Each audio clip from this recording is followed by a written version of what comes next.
Kitchen make over की video के बाद काफ़ी सारे कमेंट्स में मुझसे सवालात हुए थे। मैंने कैसे लगाई, कहाँ से मंगवाई और किस तरीके से इसको सही तरीके से लगाया जा सकता है। तो इसके लिए मैं दोबारा एक वीडियो बना के आपके लिए शेयर कर रही हूँ। आप लोगों के काम आएगी और जिन्होंने भी सवाल किए थे उनको ज़रूर मैं जवाब दे पाऊँगी। सबसे पहले अपना काउंटर अच्छी तरीके से साफ़ कर लीजिए। अगर उसके ऊपर मेरी तरह कोई पहले से मार्बल शीट लगी हुई है तो उसको आराम आराम से पहले हटा लीजिए। इसमें जल्दबाजी नहीं कीजिए। अगर ये एक साथ नहीं भी उतर रही तो कोई परेशानी और फिक्र की बात नहीं है। अगर कहीं से फट के चिपक जाती है तो आप चिपके रहने दें, उसको अलहदा से उतार लें जितनी आराम से उतर सकती है। अगर कुछ छोटे छोटे पीस इस पे चिपके रह जाएं वापस, उसको लगे रहने दीजिए, कोई मसला नहीं है। लेकिन बस आपने काउंटर नीचे से अच्छी तरीके से गीले कपड़े से साफ़ करने के बाद उसको ड्राई होने के लिए छोड़ना है 1 मिनट के लिए। दूसरी शीट लगाने से पहले उसको इस तरह खोल के काउंटर के साथ लगा के चेक कर लीजिए कि ये किस तरह से लगेगी, काउंटर पे पूरी आ रही है या नहीं आ रही है। इसके साइड वगैरह सब लगा के थोड़ा सा आइडिया ले लीजिए। अच्छा, अकेले काम कर रही हैं तो फिर बहुत सहूलत से काम कीजिए ताकि ये ख़राब ना हो, क्योंकि इसकी जो शुरू का हिस्सा अगर सही लग गया तो बाकी भी ठीक लग जाएगा।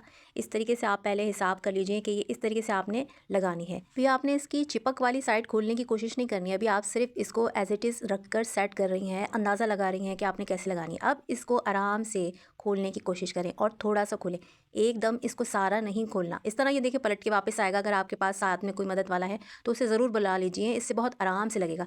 थोड़ा सा हिस्सा खोल के आपने काउंटर का, मैंने आड़ा खोला था, आड़ा मैंने पहले काउंटर के ऊपर लगा के थोड़ा सा और आहिस्ता आहिस्ता इस तरीके से नीचे से खींचें और एक कार्ड ले लीजिए, किसी तरह का से भी, कोई छोटा बच्चों का कोई कार्ड रखा हुआ हो सीधा सा वो। बस आपको एक फ्लैट चीज़ चाहिए जिससे आप इसकी सिलवटें निकाल सकें, बबल्स ना आए इसके ऊपर। इस काम को बहुत सुकून से और इस तरीके से आराम आराम से करें। देखें ऊपर नीचे चला चला के, और साइड में मैंने पकड़ी हुई इसके नीचे पेस्टिंग वाली सादी शीट, उसको मैं आराम आराम से सिर्फ आधा इंच खोल के और फोल्ड करती जा रही हूँ और इस तरह ऊपर नीचे हाथ चलाते हुए इसको चिपकाते रहें। अच्छा, जल्दबाजी नहीं करनी है कि चूल्हे पे कुछ खाना पकड़ा हुआ है या बच्चे रो रहे हैं।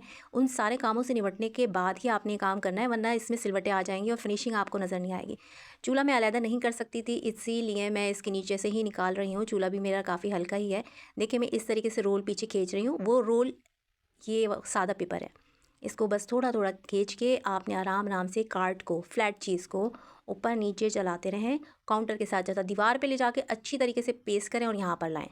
ऊपर नीचे इसको आराम आराम से चलाते रहें, बस इसमें आपको सब्र चाहिए। अच्छा, पहली दफ़ा लगाते हुए मैंने थोड़ी सी जल्दबाजी की थी तो कहीं कहीं थोड़े से बबल्स आ गए थे। अब चूँकि मैं सेकंड टाइम लगा रही हूँ तो थोड़ा सा मुझे आइडिया हो गया था, थोड़ा एक्सपीरियंस हो गया था कि मैं इसको किस तरीके से लगाऊँ। सारी लगा लेने के बाद नीचे से इसको इस तरीके से फोल्ड कर दीजिए काउंटर पर।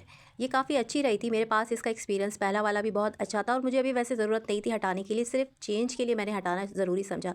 बाज़ लोगों ने मुझे बताया था कि इसके नीचे सीलन हो जाती है, पानी आ जाता है, लेकिन मेरे पास ऐसा कुछ भी नहीं हुआ था। मैंने काफ़ी एहतियात भी करी फिर कि इसके नीचे पानी ना जाए, लेकिन इसके नीचे पानी नहीं जाता। हाँ, अगर आप सिंक के साथ लगाएंगी तो थोड़ा सा मसला होगा, इसलिए मैं इसको पूरा सिंक के साथ नहीं लगा रही हूँ। अच्छा, पिछली वीडियो में मुझे एक बहन ने मशवरा दिया था कि आप इसके ऊपर कोई गर्म चीज़ नहीं रखेंगे, तो मैं उनका बहुत बहुत शुक्रिया अदा करती हूँ। उसकी वजह से मैं फिर बहुत मोहतात ही रही कि मैं इसके ऊपर एकदम कोई गर्म चीज़ उतार के ना लगाऊँ। मैं किसी ना किसी तरीके से किसी चीज़ के ऊपर रख लेती थी, कोई प्लेट या कोई ट्रे रख के फिर कोई गर्म चीज़ रख देती थी। गर्म चीज़ रखने से ना ये थोड़ा सा फट जाएगा, मतलब वैसे तो नहीं फटेगा लेकिन कुछ कड़क सा हो जाएगा, जिसके बाद ये आहिस्ता आहिस्ता फटना शुरू कर देगा। मेरे साथ अभी इस तरह की कोई प्रॉब्लम नहीं हुई। ये मेरा दूसरा काउंटर है, इसमें भी मैं देखें इसी तरीके से लगा रही हूँ, बहुत सब्र के साथ ऊपर नीचे करते हुए, और एक हाथ से इसकी जो नीचे की वाइट शीट है जो इसके साथ पेस्ट हुई हुई थी उसको फोल्ड कर रही हूँ। सिर्फ मैं आधा इंच ही खोल रही हूँ, उससे ज़्यादा नहीं। इससे ज़्यादा खोलेंगे तो इसमें बल आ जाएंगे। बहुत आराम से ये लग गई थी, मुझे हार्डली इसके अंदर शायद 20 या 25 मिनट लगे थे दोनों तरफ लगाने में। अच्छा, कीमत की बात करें तो ये 724 रुपये की मैंने एक रोल मंगवाया था। ये 2 मैंने रोल मंगवाए थे दराज ऐप से। एक मैंने ये वाले बड़े काउंटर पे यूज़ किया है और आधा तकरीबन मैंने अपने चूल्हे वाले काउंटर के ऊपर यूज़ किया है। मैंने ये 2 रोल मंगवाए थे और 2 रोल मुझे 1600 रुपये के पड़े थे। असल कीमत तो इनकी शायद 1400 रुपये बन रही थी या 1450, लेकिन ये कि टैक्स वगैरह अलग लगा के और डीसी के साथ मुझे ये घर पे 1630 रुपये का शायद आया था मेरे पास। अच्छा, इस स्टैंड के बारे में भी काफ़ी सारी बहनें मुझसे पूछती हैं कि ये आपने कहाँ से लिया। ये मैंने अपने वैसे करीब की एक सुपर स्टोर से लिया है, वहाँ मुझे ये 250 रुपये का पड़ा था। फोल्डेबल है, मतलब फोल्ड हो जाता है, इसके ऊपर स्टेप भी लग जाते हैं जैसे मेरे दूसरे वाले स्टैंड है। और ये दराज ऐप से भी मिल रहा है, वहाँ पर ये शायद 300 रुपये का मिल रहा है और घर में आपको डीसी लगकर थोड़ा सा महंगा पड़ जाएगा, 450 तक का, लेकिन ये भी बहुत काम का। ये मैंने ऊपर प्लेटों के लिए भी ऑर्गेनाइज़ किया हुआ है। और इस काउंटर पे भी ये जो मैं प्यालियाँ और चीनी पत्ती वगैरह रखती हूँ ये भी यही है, एक के ऊपर एक लगाकर भी इसके हम काफ़ी सारे फ्लोर बना सकते हैं। अच्छा, अगर आपके पास खारा पानी हो तो इस स्टैंड के ऊपर गीले कपड़े से आपने साफ़ नहीं करना, क्योंकि इस पर फिर ना जंग आ जाता है। स्टैंड की जो लेग्स है ना उसमें जंग आ जाएगा।